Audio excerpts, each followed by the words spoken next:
Querida Vera Esther de Lisater, a prata e o gaúcho. Tem aqui fotografias maravilhosas. Isso aqui são esporas? Este, eu não vejo. São esporas de prata, com rosetas rosetas grandes, né? Tu estavas comentando antes que o cavalo e o cavaleiro se vestiam melhor, né? Valorizavam mais do que a mulher. Exatamente. Essa aqui é uma investigação que justamente vem a calhar nesse aspecto, onde nós resgatamos em coleções privadas, principalmente, do Uruguai, da Argentina e do Brasil, elementos de prata e ouro que o gaúcho usava, principalmente no século passado. E são boleadeiras. Boleadeiras? São boleadeiras. O centro é feito de marfim e a campânula que agarra o marfim é prata e ouro. Que fino, né? Era lindo. Aliás, é lindo, porque essas peças existem ainda. De onde, hein? Essas oriundas? Essas aqui são argentinas. Essas aqui são argentinas. Porque a prata vinha de Potosí, das Minas. Iniciou lá, mas ela se distribuiu depois por toda a parte do Cone Sul aqui, e ela foi usada muito, mas muito usada pelo gaúcho do século passado principalmente, né? Ele usou a prata e o ouro como se hoje nós usássemos o terno normalmente, era uma coisa que fazia muita parte. Isso é uma caixinha de rapé, que faz parte da coleção de Júlio João Eberle, de Caxias do Sul, que também era prateiro, de certa forma. Sim, dos Eberles, exatamente. Mas quanta coisa bonita. Nós temos ali estribos. Isso aqui o que é estribo? Esse é um estribo, está virado em verso. É assim? Exato, é só um detalhe. Ele é um estribo completamente em prata, é prata pura, 900, e faz parte de uma coleção de Caxias também. Nós temos ali alguma coisa de Uruguai, nós temos alguma coisa de Buenos Aires, esta também, essa pura prata. Nós temos alguma coisa com ouro, mas diríamos assim que dentro da investigação nós encontramos principalmente esporas, nós encontramos cintos, aqueles cintos de moedas. Aqueles cintos de moedas, tem alguns fantásticos, porque todas as moedas são de ouro.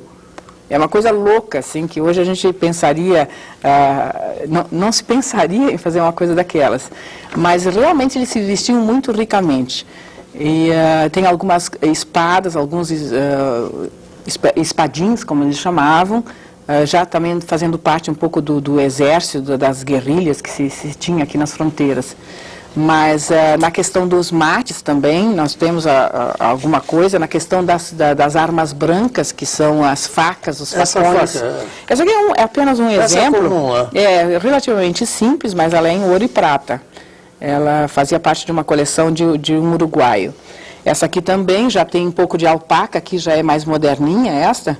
Mas nós temos em coleções que vai ser mostrada no livro, que vai ser editado, nós temos coleções onde toda a bomba é feita de prata e esse resfriador é puro ouro. Isso é resfriador? É o resfriador, sim, porque na hora que toma o mate vem muito quente.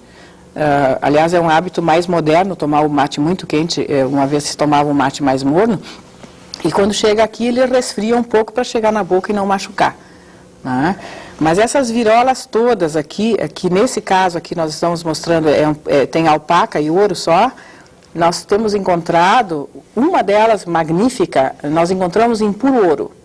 Toda ela trabalhada em ouro, tem uma parte de baixo também toda trabalhada em ouro. E vai estar mostrada neste livro que a gente está confeccionando.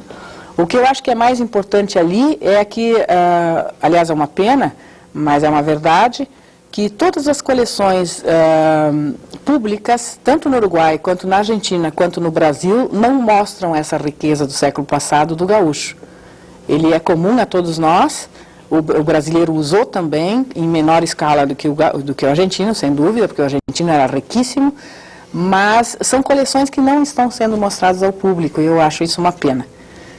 Nós encontramos principalmente uma coleção em Buenos Aires, que se chama Horácio Porcel, que sinceramente merecia um Louvre para ser mostrada. É uma coleção fantástica. E desde da questão, inclusive, que o senhor falou de pratas de Potosí, Ele, nesse caso, desse colecionador em especial, ele tem, inclusive, prataria da questão de igrejas da época colonial. Então, são placas enormes, todas de prata pura. É muito lindo, é muito lindo. O argentino mais rico de todos. Sim, dos três, sim. Dos três ele é o mais rico, depois, se a gente pode considerar isso em segundo lugar, o uruguaio e depois o brasileiro. O brasileiro, o chileno não, o chileno ficou principalmente no ferro. Ele quase que não tem prata e ouro. Ele ficou principalmente no ferro. É interessante esse aspecto. É mesmo sendo mais próximo das minas de prata, né? Exatamente. Mas ele ficou, as esporas principalmente são enormes. Sim, são as famosas chilenas. São as famosas chilenas, eu até talvez tenha alguma fotografia aí, mas ele principalmente fica na questão do ferro. Fica na prata o gaúcho, propriamente dito, que é o nosso argentino, uruguaio e brasileiro. O Paraguai não tem gaúcho. Eles têm, mas o Paraguai, se a gente for considerar a nível econômico, seria o mais pobre, no caso. Essa aqui é uma chilena, ó. Aqui é uma chilena. Nós temos aqui, inclusive o suporte é de ferro, ele não tem um engaste da prata aqui dos pampas, no caso dos gaúchos, né? Isso aqui o que é, velho? Isso aqui seria a base, é o tripé, como se fosse esta peça aqui que eu mostrei antes em alpaca, esta aqui. Ela é um tripé de ouro puro, todo ele em ouro. Este tripé aqui. Ah, de uma é o suporte de uma cuia, só que é em ouro 18, todo ele em ouro. Isso aqui é o freio. Este é o freio do animal, também em prata. Prata? Também prata pura, sempre prata. Às vezes tem a parte, claro, de embutir na boca do animal, sim. Que então sim, é ferro, sim. Ou então alpaca, alguma coisa assim. Mas, duas facas? Duas facas. Facas padrão, mais ou menos, não? Sim, na coleção que vai ser mostrada no livro, nós temos, como eu disse, facões de alto tamanho, inclusive, chicotes maravilhosos, que são o cabo, o né? cabo todo de prata. Nós temos isqueiros também, que era era de uso corriqueiro, de isqueiros de cavalgar. Nós tínhamos também, de cavalgar também, nós tínhamos aquele copo que era suportado por uma corrente de prata, e ele era de prata, que a pessoa não descia do cavalo e ia agarrar água dentro do rio sem descer da sua montaria. Então, esses aspectos todos são mostrados, são resgatados e mostrados fotograficamente nesse trabalho. É muita coisa, então. É muito bonito, é muito bonito. Ele é envolvente porque é muito grande o campo, né? Principalmente da questão de guaiacas, por exemplo, nós trouxemos até 1990, porque tem pessoas que usam hoje... A guaiaca? A guaiaca, sim. As pessoas usam hoje as guaiacas que foram deixadas por herança dos seus pais e seus avós. É muito bonito. Eu fui ao encontro no Uruguai, em Montevidéu, e inclusive nós tínhamos os nossos Cavaleiros da Paz lá, e as pessoas levam aquilo com um orgulho fantástico. Os arreios do cavalo também são belíssimos, são engastes em prata e ouro. É uma coisa assim, meio patética, até, de certa forma, porque hoje seria uma coisa meio absurda usar uma coisa daquelas. Mas eu diria que é mais ou menos usar desculpa a propaganda, um Mercedes, né? Perto de um carroceiro, quer dizer, aquela coisa assim de que aquilo realmente era a maior qualidade de vida que ele poderia mostrar, era a sua melhor maneira de mostrar a sua condição, né, social. Era a maneira que ele ornava o seu cavalo e assim mesmo. E o chapéu do homem? O chapéu do homem é basicamente sempre de feltro. Ele era importado o chapéu no início, né, porque nós tivemos só a fábrica de chapéu no final do século passado aqui, e sempre de feltro, de copa às vezes dura no início do século passado, depois ele foi diminuindo a copa, até que chegou essa copa natural que nós temos agora. A prata somente começou a ser trabalhada depois das descobertas, ou os incas já o faziam? Aqui na América nós já tínhamos a prata trabalhada. Os incas trabalhavam? Sim, nós tínhamos a questão da Centro-América, no caso, que é outra sim, coisa, lá para né? cima. É lá para cima, nós temos todo um Mas trabalho. aqui nas vizinhas?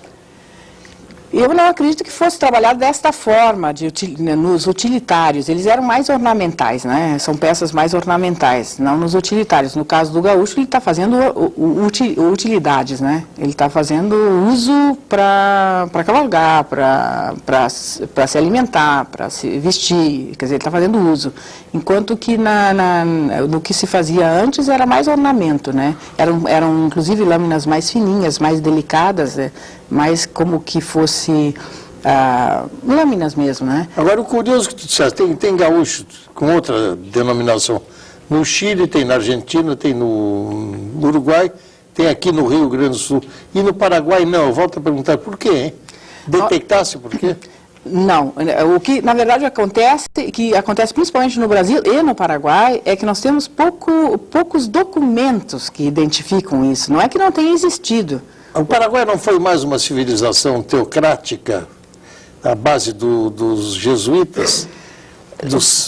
Provavelmente sim, mas os documentos... Sim, os missionários, mas os documentos que foram deixados foram poucos. Então, a gente não tem onde pesquisar, onde investigar isso, né? Eu acho assim, nós temos algumas imagens do Dastrel, por exemplo, que é no final da metade do século passado, que identifica o traje usado no Paraguai.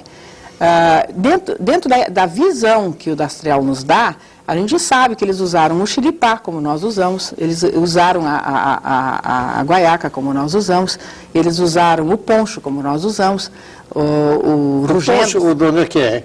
O poncho é americano, Nosso, americano aqui? Não, ele é divulgado em toda a Sul-América. Sim. Né? Mas agora, onde ele nasceu, não sei lhe dizer. Nós não temos esse documento ainda. Nós temos, assim, panos, tecidos feitos desde o... O europeu não conhecia. Não acredito que usasse antes de ter vindo para cá. Mas nós não temos um local que tenha sido usado antes do outro. Nós sabemos que dentro da colonização, dentro da primeira colonização, se fez uso do poncho, né? Porque Era comum. Era comum no Chile. O Chile, inclusive, tem o ponchito, né? Que eles chamam... Aquele curtinho, É o curtinho, muito lindo, por sinal. Nós temos outros tecidos na Bolívia, temos na Colômbia, temos no Equador, nós temos no Brasil, quer dizer, temos tecidos em todas as áreas, né? Então, não existe uma identificação primária de onde ele deverá ter começado, mas se usou em toda a América. E depois foi, inclusive, levado para a Europa, né? Alguma coisa foi levada para a Europa.